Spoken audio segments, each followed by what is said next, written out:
this is Justin Day from justindayphoto.com, and today I'm going to be reviewing the Polaroid Cube action camera. As you know, with GoPro, there's been a huge proliferation in the action cam market, and every manufacturer wants a piece of the pie. And Polaroid is no exception. They made their own little action cam, and I was in the market for an action cam, and I just couldn't resist this camera. I wanted to pick it up, take a look at it, try it out, and see if it was going to work for me. I wasn't too sure if I wanted to pick up a GoPro yet. They are kind of expensive, and I thought this would be a good way to kind of dip my toes in the action camera waters without spending too much money. So without further ado, let's go ahead and just begin with the review. So this is the box that it comes in. If you're kind of interested if it'll fit in your mailbox because you live in an apartment or whatever, just know that it's about 3 inches square across, or 7 centimeters square. So most likely if you live in an apartment, a little mailbox is probably not going to fit in there. So just something to think about, especially if the mailman leaves your package at the door.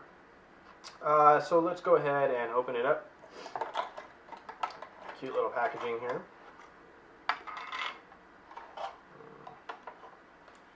There's the camera, and then here's the manual.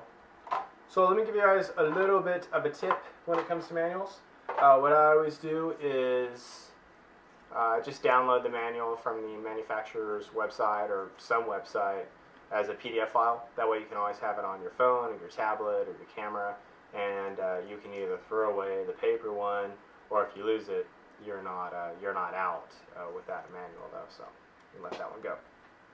So let's talk first about the physical dimensions of the Polaroid action cam. It's got a rubber covering on the top of it so it can take a fall, and this one has quite a few times, and it's been fine. As far as size is, we're looking about 1.25 inches squared, or about 3 centimeters squared. It's 1.5 ounces, so it's extremely light. It'll fit in your pocket or your backpack or your purse or whatever, and it doesn't take a lot of room. For me, I have a bunch of these little microfiber cloths, and what I'll do is I'll just wrap the Polaroid action cam inside these microfiber cloths. And it serves two purposes. One is to protect the lens. Whether this is a good or a bad lens, I still like to try to keep all my lenses scratch free. You can't put a filter on this lens. And also, should you get any smudges on it, which you will from your finger, you have something that you can clean the lens off with. So it's really helpful. Let's see what else about it. All right, let's go with technical specs. So it's 720 or 1080p at 8 megabytes per second. So depending on how you look at that, it can be a plus or a minus. I believe it's 8 megabytes per second regardless of whether you pick 1080p or 720p, which I think is kind of odd, but it is what it is. As far as 8 megabytes per second, let's be real about it. The quality of video is not going to be that good. Your iPhone is probably going to be better. You're going to notice some artifacting and say like grass or when there's a lot of movement or whatnot though, but depending on what you do, that can be a blessing or a curse. 8 megabytes per second produces a smaller file, so you're not going to be taking as much hard drive space, but like you said, the trade-off is that you're not going to get as good a video quality as you would say with your iPhone or some kind of better camera. Let's see. Other than that, let's talk a little bit more about some other things. On the bottom of the camera, there is a magnet, which in theory seems really cool, as it allows you to stick it to objects, say like this ruler. But in practicality, it really is not that helpful because there aren't that many things that are strictly metals that can be magnetized or magnets can adhere to, because a lot of things are alloys.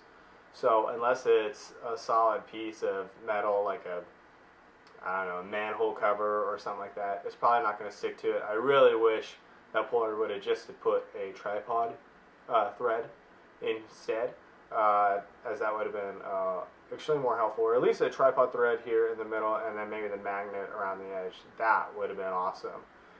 So if you want to put the Polaroid Cube on a tripod, you're going to have to buy an accessory, another $20, which is this right here. It's just a Cube tripod mount, and it sort of works like this.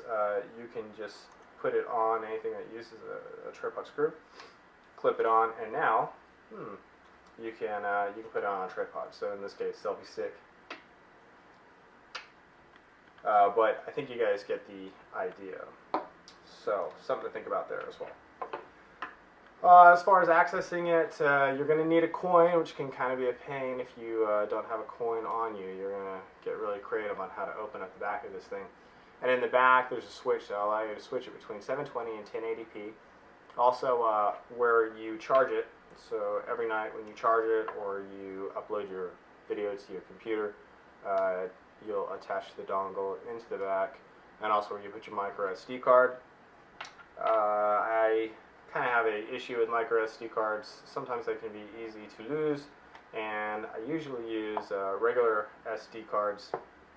It's just kind of a pain having another different type of card around. I understand there are adapters, and I understand that they had to do a micro SD card because it allows the form design to be smaller, and it's not that big of a complaint. Just kind of a pet peeve of mine. That's all. So, all right, let's see what else here about this camera. So let's go ahead and we'll talk about some of the pros and some of the cons. So the pros, it's extremely small, super stealthy. You can go ahead and video without really anybody knowing. If you want to get even more stealthy about it, you probably get the black one because this camera comes in red, blue, or black. The reason I chose the blue is just because I lose anything that's black, so when I buy my electronics or whatever, I try to pick the most obnoxious bright color I can find. That way, in my mind, I know, like, okay, how do I find it? It's blue. Oh, there you go. It's the blue thing. Anyways, just something that I do. Let's see, what else about it? Yeah, there's no LCD screen, which is a plus and a minus. The minus is you can't frame your shots.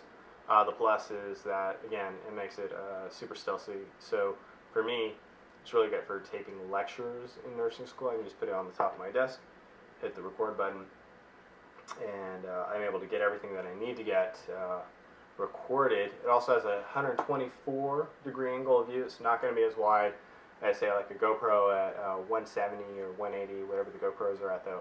But at 120, it's still a pretty big angle of view. You can pretty much get whatever you need to get into the frame. Let's see here. It's cute. I mean, let's be real about it. It's a super cute looking camera. So let's go to some of the cons. My biggest issue with the camera is that for being an action cam, you think that there would be stabilization. There's no stabilization on this camera, which sort of drives me kind of nuts. I wish it would have had it, but it doesn't. Video quality, not the best, but depending on what you do, maybe it's totally fine for you. Let's see here. 90-minute battery life, something to remember, so you always got to keep it charged. Sound quality, the little mic is under the lens.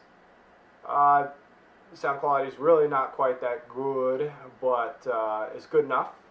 It's good enough. As far as operating it, there's only one button, which is a little bit tricky to learn at first. So the way that works is you hold the button down for 3 seconds. The camera, the LCD light will turn green, and it will beep at you. That means that it's on. Then you have to press the button 2 times quickly.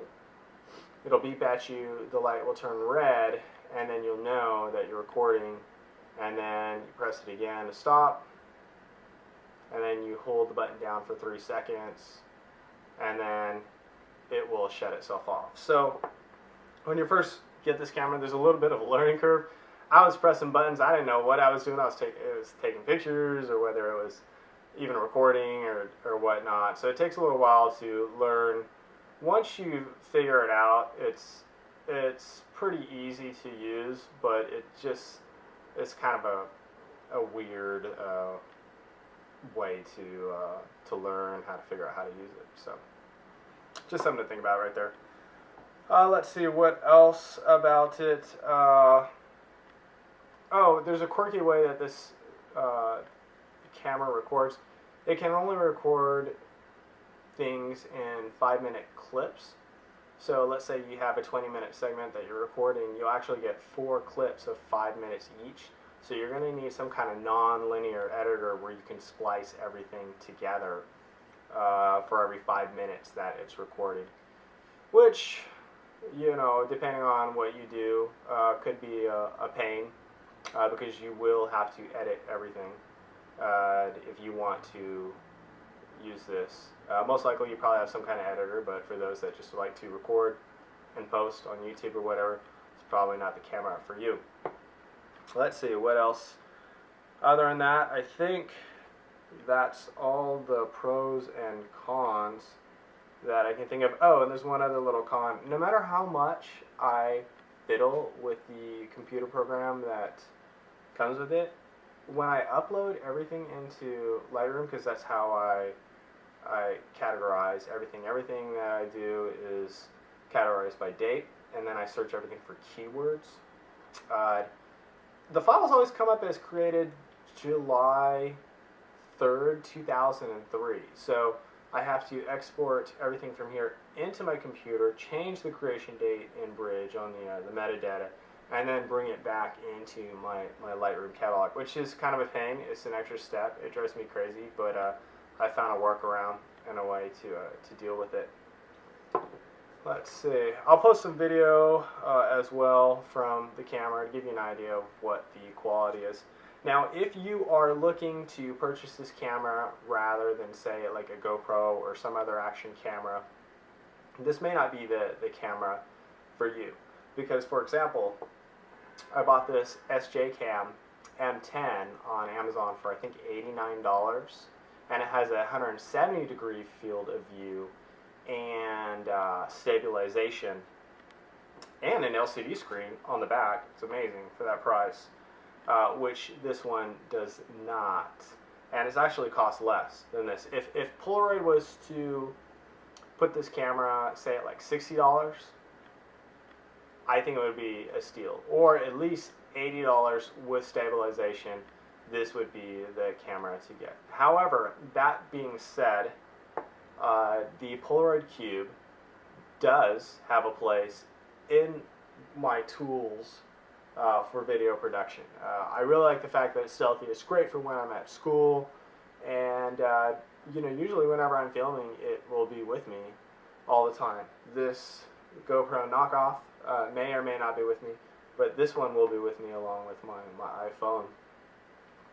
So it's cool. I think it's a great camera. It just kind of depends on what your needs are. It is slightly water resistant, but it's not going to be as water resistant, say, as like a GoPro with the skeleton housing on. So something for you to think about depending on what your needs are, what you're going to use it for, whether this camera is going to be worth it for you or not.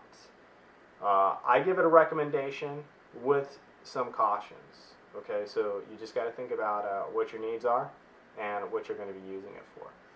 Anyways, other than that, that is it. Thank you so much for watching. Please, if you get a chance, give me a like, subscribe to my channel. I intend on doing a lot of different reviews on the products that I've been using. And a like, a share, a comment, something, anything. And other than that, that's about it. Thank you so much, guys, for watching, and I hope you found it informative. Have a good day. Bye.